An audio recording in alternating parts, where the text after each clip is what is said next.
என்னப்பா எல்லாருமே புதுசாகவே ட்ரை பண்ணுறீங்களே, என்ன ஒன்றும் புரியல. அதாவது DJ Gnanavel, Vettaiyan and Jai Bhim director DJ Gnanavel பார்த்தீங்கன்னா, திரும்பவும் டோலிவுட்டில் அதாவது ஆக்டர் நானியை வச்சு ஒரு புதுசாக ஒரு ப்ராஜெக்ட் பண்ண போகிறாரு. அதுக்கான பேச்சுவார்த்தை இப்போ போயிட்டுருக்கு. கண்டிப்பாக இந்த ப்ராஜெக்ட் நடந்தால் வேறு லெவல் தான் இருக்க போகிறது. வேட்டையன் படத்து மூலமாக வந்து ஓரளவுக்கு நல்லா ஃபேமஸ் ஆகிடுவார். ஸோ அதுக்கப்புறம் போய் நானியை வச்சு டேரக்ஷன் பண்ணும்போது வேறு லெவல் தான். கண்டிப்பாக நீங்கள் இந்த படத்துக்காக எவ்வளோ வெயிட் பண்ணுங்கன்னு சொல்லிட்டு கீழே கமெண்ட் பண்ணுங்கள். அது மட்டும் இல்லாமல் இவங்க பார்த்தீங்கன்னா தெலுங்கு ப்ரொடக்ஷன் கம்பெனியான மைத்ரி மூவிஸ் இந்த படம் ப்ரொடியூஸ் பண்ணுறதுக்கு சான்ஸ் இருக்குன்னு பேச்சுவார்த்தை போயிட்டுருக்கு. நீங்கள் இந்த படத்துக்காக எவ்வளோ வெயிட் பண்ணுங்கன்னு சொல்லிட்டு கீழே கமெண்ட் பண்ணுங்கள். அது மட்டும் இல்லாமல் இப்போ பார்த்தீங்கன்னா நம்ம நானி டேரக்டர் தமிழில் பண்ணுற ஃபஸ்ட்டு படமாக இது இருக்கிறதுக்கான சான்ஸ் இருக்குன்னு சொல்கிறாங்க. நீங்கள் இந்த படத்துக்காக எவ்வளோ வெயிட் பண்ணுங்கன்னு சொல்லிட்டு கீழே கமெண்ட் பண்ணுங்கள். ஆக்டர் கவின் பார்த்தீங்கன்னா இப்போ வந்து ஸ்டார் மூவியோட டப்பிங்கை வந்து கம்ப்ளைண்ட் பண்ணிட்டாரு. இப்போ அவரே ஒரு இன்ஸ்டாவில் ஒரு போஸ்டர் போட்டு கன்ஃபார்ம் பண்ணிட்டாங்க. இந்த படத்தை பொறுத்தவரையும் பார்த்தீங்கன்னா ஆக்டர் கவின், லால், பிரியா முத்து இவங்க எல்லாமே இம்பார்ட்டன்ட் ரோலில் ப்ளே பண்ணியிருக்காங்க இந்த படத்தில். இந்த படத்துக்கு டேரக்டர் இளன் தான் இந்த படத்தோட டேரக்டர். இவர் பார்த்தீங்கன்னா பியார் பிரேமா காதல் படத்தோட டேரக்டர். இந்த படத்துக்கு மியூசிக் டேரக்டர் பார்த்தீங்கன்னா யுவன் சங்கர் ராஜா இந்த படத்துக்கு மியூசிக் போட்டிருக்காங்க. எப்படி பார்க்கலாம் ரொம்ப சீக்கிரமாகவே இந்த படத்தை தியேட்டர்களில் ரிலீஸ் பண்ண டீம் பிளான் பண்ணியிருக்காங்க. ஹாய், இப்போ பார்த்தீங்கன்னா வேட்டையன் படத்தோட ஒரு சின்ன அப்டேட் கிடச்சிருக்கு. அதாவது ரிலீஸ் டேட்டு அப்படி இல்லைன்னா ட்ரீசர் டேட்டு தான். அதாவது ரஜினியோட வேட்டையன் படம் ட்ரீசர் ரிலீஸ் டேட் பார்த்தீங்கன்னா ஏப்ரல் 14 இந்த படத்தோட ட்ரீசரை ரிலீஸ் பண்ண மூவி டீம் பிளான் பண்ணியிருக்காங்க. கரண்ட்டாக பார்த்தீங்கன்னா இந்த படத்துக்கான ஷூட்டிங் போயிட்டுருக்கு. ஃபைனல் ஸ்டேஜில் மூவி டீம் இருக்காங்க. இந்த படத்துக்கான ட்ரீசரை ஆல்ரெடி கட் பண்ணி வச்சுட்டாங்க நம்ம டிஜே ஞானவேல். வெயிட் பண்ணி பார்க்கலாம்.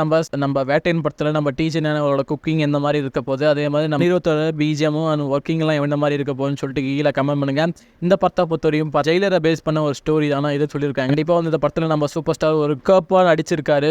நீங்கள் இந்த படத்துக்காக எவ்வளோ வெயிட் பண்ணீங்கன்னு சொல்லிட்டு கீழே கமெண்ட் பண்ணுங்கள். டேரக்டர் லோகேஷ் கனகராஜ் பார்த்தீங்கன்னா இப்போ வந்து ஆக்டிங்கில் இறங்க போகிறாரு. ஆல்ரெடி பார்த்தீங்கன்னா ஒரு ஆல்பம் சாங்கை வந்து இப்போ ரிலீஸ் பண்ணிட்டாங்க. இப்போ பார்த்தீங்கன்னா இந்த நியூஸ் வந்து ஆல்ரெடி லீக் ஆன நியூஸ் தான். ஒரு 6 மந்த்துக்கு முன்னாடி இதை பற்றி பேசிக்கிட்டு இருந்தாங்க.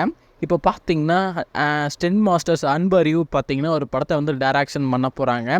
இந்த படத்தில் பார்த்தீங்கன்னா actor Lokesh Kanagaraj, music director Anirudh இவங்க 2 பேரும் இம்பார்ட்டன்ட் ரோலில் ப்ளே பண்ண போகிறாங்க. ப்ரொடக்ஷன் ஹவுஸ் பார்த்தீங்கன்னா RKF இருக்கிறதுக்கு சான்ஸ் இருக்குன்னு ஆல்ரெடி நம்ம சொல்லியிருப்போம். இப்போ பார்த்தீங்கன்னா அந்த படத்துக்கான ஒர்க்கை வந்து ஸ்டார்ட் பண்ணிட்டாங்க. இப்போ வந்து மூவி டீம் அதாவது இன்னும் ஒரு 6 மந்த்தில் இந்த படத்துக்கான ஷூட்டிங்கை ஸ்டார்ட் பண்ண போகிறாங்களாம்.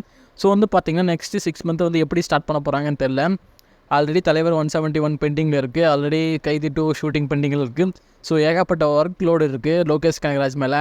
ஸோ வந்து என்ன பண்ண போகிறான்னு சொல்லிட்டு வெயிட் பண்ணி பார்க்கலாம். ஆனால் இந்த ப்ராஜெக்ட் பொறுத்த வரையும் பார்த்தீங்கன்னா 100% கன்ஃபார்ம் ஆயிருக்கு. நீங்கள் இந்த படத்துக்காக எவ்வளோ வெயிட் பண்ணீங்கன்னு சொல்லிட்டு கீழே கமெண்ட் பண்ணுங்கள். ஆக்டர் சியான் விக்ரம் பார்த்தீங்கன்னா அடுத்து வந்து எஸ்.ஏ. அருண்குமார் அதாவது சித்தா படத்தோட டேரக்டர் கூட தான் வந்து சியான் 62 நடிக்க போகிறாரு. இந்த படத்துக்கான அஃபிஷியல் அப்டேட் ரிலீஸ் பண்ணிட்டாங்க மூவி டீம். இந்த படத்தை பொறுத்த வரையும் பார்த்தீங்கன்னா ஒரு ட்ரூ இன்சிடென்ட்டை பேஸ் பண்ணி தான் நம்ம இந்த படத்தை வந்து எடுத்துகிட்டு இருக்காரு டேரக்டர் எஸ்.ஏ. அருண்குமார். இந்த படத்துக்கான ஷூட்டிங் பார்த்தீங்கன்னா நெக்ஸ்ட் வந்து ஸ்டார்ட் பண்ண போகிறாங்க. இந்த படத்தில் பொறுத்தவரையும் பார்த்தீங்கன்னா சியான் விக்ரம் வந்து இம்பார்ட்டன்ட் ரோலில் ப்ளே பண்ணுறாங்க. எஸ்.ஏ. சூர்யா இதில் வில்லன் ரோலில் ப்ளே பண்ணுறாரு. இந்த படத்தை வந்து பார்த்தீங்கன்னா நெக்ஸ்ட் மந்த் இந்த படத்தை வந்துக்கான ஷூட்டிங்கை ஸ்டார்ட் பண்ண மூவி டீம் பிளான் பண்ணியிருக்காங்க. நீங்கள் இந்த படத்துக்காக எவ்வளோ வெயிட் பண்ணீங்கன்னு சொல்லிட்டு கீழே கமெண்ட் பண்ணுங்கள்.